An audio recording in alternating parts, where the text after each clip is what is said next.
And that foul that we had, Wayne, going to break by the Flames was the 7th. So Northwestern will have a chance to cut into or maybe gain the lead with a 1-on-1 situation here. Northwestern 3 of 5 at the free throw line in this game, 6 for 6 for UIC, and that's part of why they have the lead. Drew Crawford going to the line, 7 points in this first half for Crawford, 2 of 5 from the field. He has hit a 3-point field goal. And this is a player Bill Carmody talked about they need to get on track. And you wonder, the stars, the lead players for this team, Juice Thompson, then John Sherna. Now it's Drew Crawford's turn. And sometimes when you get into that spotlight, Sean, it takes a while to adjust. It is an adjustment going from Robin to Batman, and that's what he's doing for Northwestern. And all the defensive intensity and physical presence that John Sherna dealt with last year now falls on Drew Crawford, and they need Drew Crawford, does Northwestern, to not only deliver from a tangible production standpoint, but also be a leader, because this is a pretty young team, a lot of new players for the Wildcats. They need him to provide an example out there. He can't hang his head because other players will follow suit. Talton on the drive, and we've got a foul. It's a common foul by Northwestern.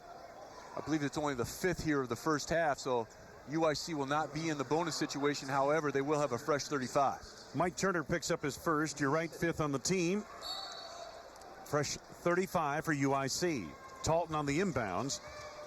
Really quickly to Miller. Takes it back outside.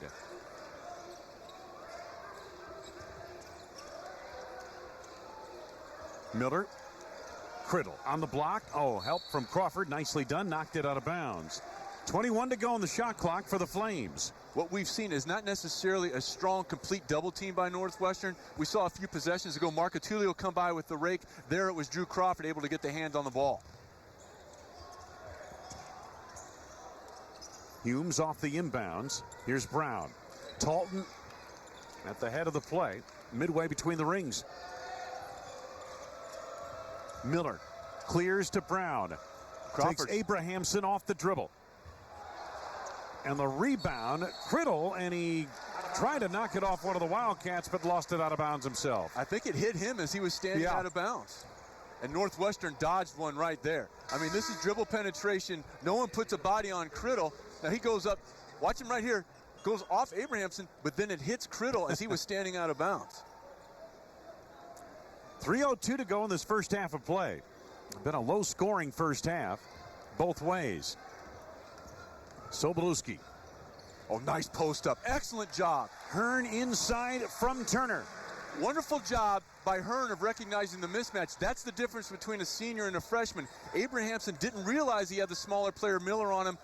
The senior Hearn did. They ran a special set to get him that post up. Equals the biggest lead in the game for Northwestern, and then a hold out front, it appeared, on Hearn. As Joey Miller got the step. 16 fouls, second on Reggie Hearn. So Alex Marco Tullio comes on and gets the senior co-captain. Last time down the floor, Northwestern, we talked about it a few possessions ago. The freshman, Cale Abrahamson, didn't recognize he had the smaller defender Miller on him. Hearn didn't fall into that same trap in Northwestern. Excellent job of the post-up. Humes clears. And a good, strong rebounding position by Abrahamson. Knocked out of bounds from behind by Josh Crittle.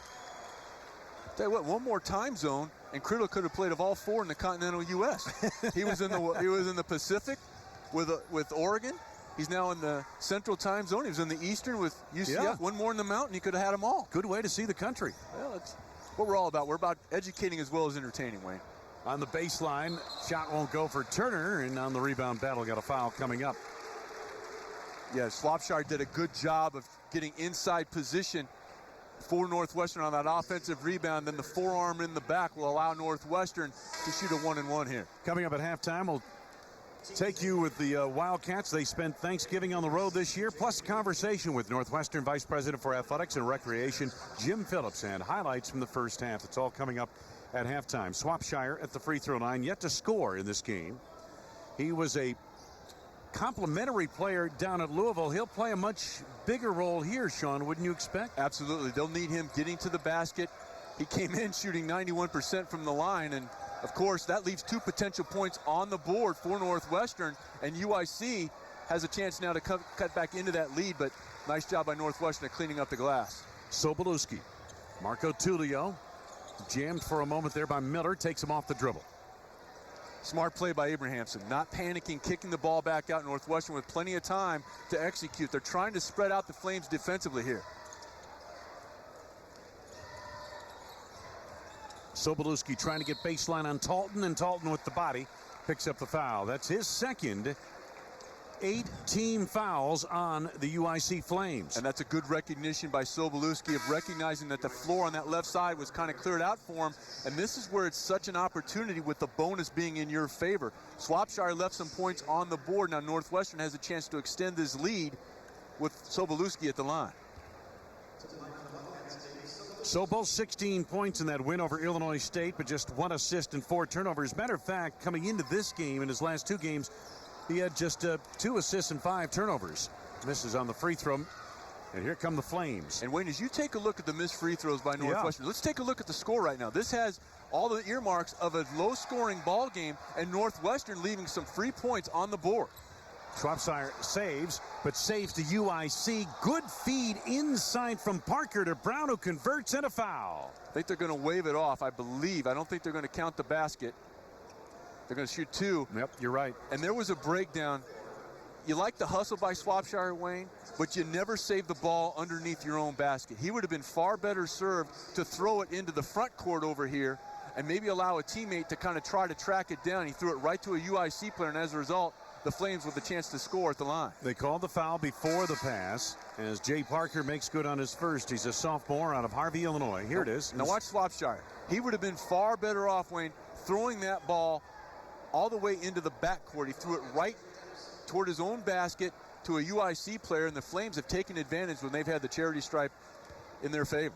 Alex Marco Tullio picked up his first personal foul, 7 on the team now, and again, UIC getting it done to the free throw line. Jay Parker makes good on the second. They call them free throws for a reason. They're free points. You have to convert them. Swapshire. Sobolewski. Trey Demps checks in for the first time in the ball game for Northwestern, number 14. Turner wanted to go backdoor to Swapshire. Take it away.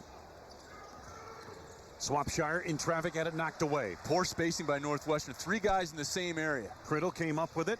Trying to finish it is Parker. And on the rebound battle, got a foul.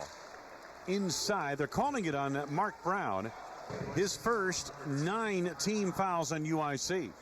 But Northwestern, Wayne, has to take advantage of these opportunities. They've been in the bonus now for about the last 4 to 5 minutes of clock time. We saw the front end of a 1-on-1 miss by Crawford. We saw the front end of a 1-on-1 miss by Sobolewski. 4 potential points that could come back to haunt the Wildcats in a very low-scoring game. Well, Sean, Northwestern barely a little bit better than break even. They're 5 of 9 at the free throw line in this game. If you're Shaq, that's not bad. Yeah, if you're Shaq, you're happy. But if you're a college basketball team trying to get back on track at home, that's not good enough. Abrahamson at the free throw line. And that's a double bonus. That was the 10th common foul by the Flames. So regardless of whether that first one was a make or a miss, Abrahamson was going to get the second. Under a minute to go in this first half. And he makes good on a pair. First team All-Stater in Iowa after averaging 18.4 points a game at Valley High School in West Des Moines. Northwestern on top by 3. This is Brown. Jake Wiegand in the ball game, and here comes Crittle on the drive, and he's got it. Boy, Crittle has been very impressive. If you're Northwestern, you have to hop that right hand, Wayne. You